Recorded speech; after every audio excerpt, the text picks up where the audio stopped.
dans le cadre du Big, du salon où une partie de BFM Business d'ailleurs sera demain, un baromètre avec des chiffres clés. Vous allez nous en donner quelques-uns pour démarrer ce tour de table. Qu'est-ce qu'il faut comprendre de la perception du non-coté des Français en chiffres? Alors beaucoup de chiffres, effectivement, on a réalisé ce baromètre avec BPI et on le dévoile effectivement dans son intégralité à Big demain. Moi, ce que je retiendrai aujourd'hui, c'est qu'on a fait un sondage donc avec Opinionway sur une base très large de Français. La base interrogée représente 70% des Français. Et cette population-là, en fait, on constate qu'il y a 30% des gens interrogés qui sont prêts à investir dans le capital investissement, même s'il y a seulement 22% qui le connaissent bien aujourd'hui. Donc ça, c'est le premier élément. Et le deuxième élément qui m'a beaucoup marqué dans cette étude, c'est la population des moins de 40 ans.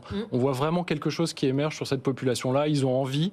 La moitié des gens de moins de 40 ans interrogés connaissent bien la classe d'actifs. 80% ont une bonne image et ils ont envie d'y aller pour plus d'un sur deux. Donc c'est vraiment très marquant. Il se passe quelque chose avec les plus jeunes investisseurs. Est-ce qu'on peut comparer cet engouement pour le private equity à celui pour les cryptos? Ouais, ça a commencé au moment du Covid. De toute façon, tout le monde a commencé à s'intéresser à son épargne, par le biais des cryptos qui ont été une opportunité d'investir de manière simple, rapide.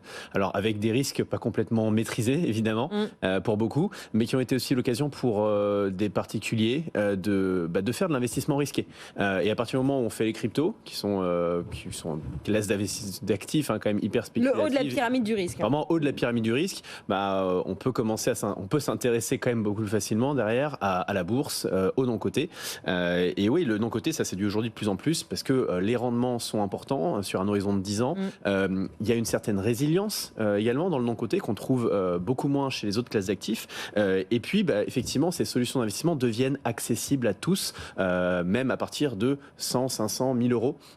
Et ça, je pense que c'est aussi un gros facteur de cette démocratisation qui amène de plus en plus de gens, toutes classes confondues, et c'est ce que soulignait Alexis, c'est que c'est plus uniquement les CSP++, c'est les Français en général, à s'intéresser au non-coté, à le regarder, et en général, quand ils le regardent, ça plaît.